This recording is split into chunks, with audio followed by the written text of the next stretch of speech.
Hi everyone, and welcome back to Financial Basics, where we make money grow with you. Today I want to be talking about finding meaning in your net worth. I was having a conversation at one of the FIRE group meetups that I'm involved in, one of the communities, and the conversation turned to when you expect to hit your FIRE goal. When are you planning on reaching your retirement target? And somebody said 20 years. And that sounded like a thumbsuck to me. It sounded like a little bit of a guess. And I wanted to show them precisely, and I think this appeals to a broader audience. I think it can apply to a broader audience. So I wanted to show them exactly how to go about calculating based on a particular run rate when you expect to hit your retirement goal. So we're going to talk about net worth in terms of that trend. And what I was going to say was, if it is exponential, you have to do the math. And the reason for that is because people don't really visualize. We're really bad at understanding exponential growth. I want to look at what we need, what values we need. I just want to clarify some definitions. We can run through the math. I've actually built a calculator for this, so we can play around with the calculator, look at different values, look at how that impacts your retirement goals. I'll look at a real world example of somebody that went through this process, and then what limitations are on the calculator, because it's not going to be perfect. So the only thing that matters in net worth is the trend. Tracking the trend is really important. It's not about where you're at the moment. It's where you're at the moment relative to where you were at some point in the past. And tracking that trend is really important. It allows you to get an idea on when you'll reach your retirement goal. You're comparing a snapshot in time to another snapshot in time. And because this trend is exponential, you're going to see that impact in a bigger and bigger way, which is why people like Warren Buffett come in and say, once you get your first 100,000, you're going to really start seeing that growth. Do the math. Obviously, if you don't do that, you're going to visualize linear growth instead of the exponential growth that we expect when you're investing and reinvesting. And then we're going to do a comparison where we're looking at the trend line versus your timeline, and just understand that if you gain a month in terms of my approach towards my target versus how much time actually passed. So if in the space of a month you compare two net worths and you've gotten 3 months closer to your target, in the space of 1 month, you're ahead of that curve. So you're bringing the date when you're going to hit your retirement goal forward. So are you truly ahead or behind? Lots of people ask this question. It's a massive thing to ask. I have no idea how to work this out. I don't know what I'm doing. So figuring out exactly where you are on that path is actually something that's really valuable.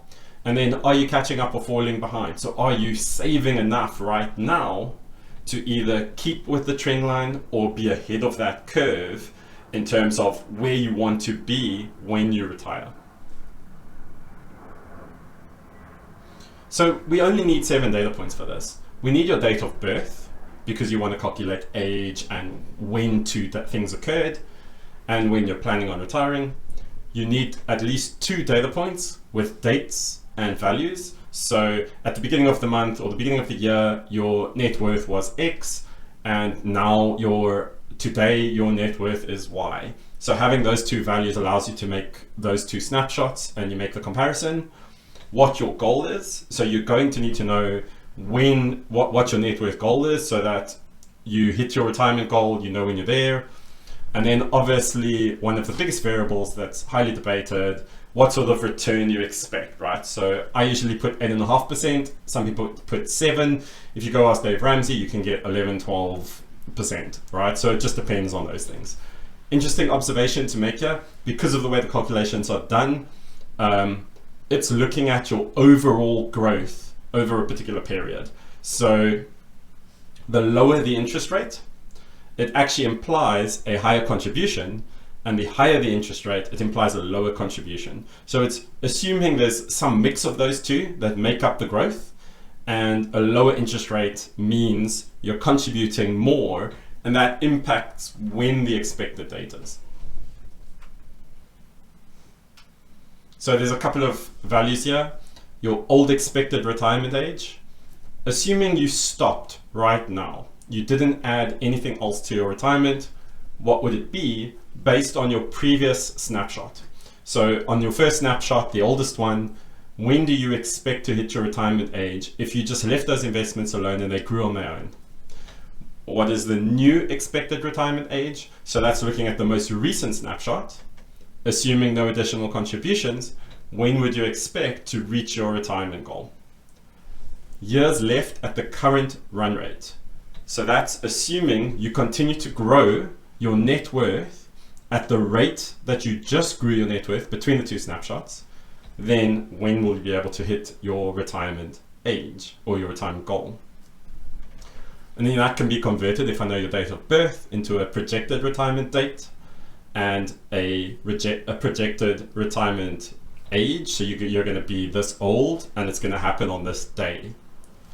And then the gain from the past to the current estimate. This is the change in your forecast between the two estimates.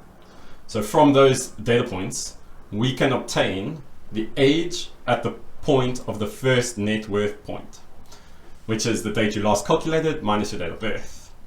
The next thing to calculate is your expected age of retiring based on just the growth rate, assuming no more contributions. This requires logarithmic calculations, so I've put in that formula there. Calculating the updated expected age of retiring just based on the growth rate, assuming no more contributions as well. So that's the exact same formula, but obviously using your the most recent age and the most recent value of your net worth. From there, we want to look at years till retirement, assuming no more contributions. We want to look at your gain in expected retirement age in years. So that's the difference between the old and the new one, those calculations. The number of budget periods until your retirement goal is obtained. So what that value ultimately gives you, if you look at those two formulas, is how much you've gained relative to how much time has actually passed. And you can have a result in the form of budgeting periods, which is basically if you do your budget once a month, then this can still work. If you do it once a year, then this can still work. So what you're doing is you're basically going, okay, in the last month, I've gained 3 months, or in the last year, I've gained 3 years. It doesn't matter as long as that variable is then converted back into a timescale. The number of years remaining, if the current run rate is maintained, which is just the number of budgeting periods times the difference in the age. And then it forecasts out based on that run rate plus your current age, and that should get you when you can expect to actually hit your retirement goal. So let's take a look at the actual calculator. So this is the calculator here. We can put in, just as an example, let's do the 1st of January. Let's go to 1990. We'll just use this as an example just to demonstrate some of the values. So let's say you were comparing a value, let's say that was 113, and let's say your most recent value, you were doing this on a monthly basis, and that was 116. Let's say your net worth goal was 800,000. I'm just using these as examples, and let's say you were still expecting 8.5%. So what does this give you? It gives you your current age, 35.66. It's based off of your date of birth. Your old expected retirement age. So assuming you didn't add anything at the timestamp of the 113,000 on the 1st of August, it would have expected you to reach your retirement goal at that growth rate when you turn 59.5. But looking at your most recent net worth and at the 31st of August, you can see that it's 59.33. So the difference there just shows that you are actually pulling that date in which you hit forward, which means you're growing at an above average expected return. So you outperformed what you were planning to achieve if you had kept your retirement age the same. Now the years left at the current run rate if you continued that run rate for 8.28 years, or 8 years and 3 months, you would reach your retirement goal in 8.28 years, not the 10 or 20 years that a lot of people expect. That obviously assumes that either the market is going to continue to perform or your contribution is going to stay the same. So based off of that 8.28 years, it's then going projected retirement age as 43.94 years, or 43 years and 11 months.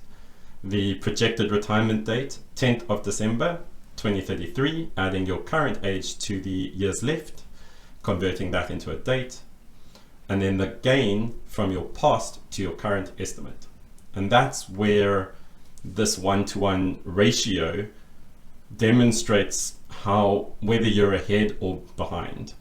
So the gain from your past to your current, a month has passed in this time frame, and yet you have achieved 3 months of growth in that period. So you are actually jumping 3 months every month. And what that would translate to, if you manage to maintain that, is every year that passed, you would achieve 3 years. You would move your date forward by 3 years. So you're actually on a trajectory going 3 times faster than the baseline. And that's how you can forward calculate exactly when you're going to hit your retirement goal. And we can play around with these values. So if I reduce this 116, try 4. So that's pretty close. So yeah, it only grew by 1,000. Based on the 8.5% growth rate, it's ballpark supposed to be somewhere around there. The gain year was only 0.02. So you didn't really gain a lot. And you can see the old expected retirement age and the new expected retirement age hasn't really changed. And if you left it at the current run rate, that would be worse than the expected growth rate. And on that basis, you can see years left at current run rate as 80 years. So you would be 115 years when you actually retire or reach your retirement goal. So you can play around with these values and see the immediate impact on when you are expected to retire based off of your current run rate. So we saw the 113,500, 114. So that's pretty close. And then as you go up, you start bringing that date forward again.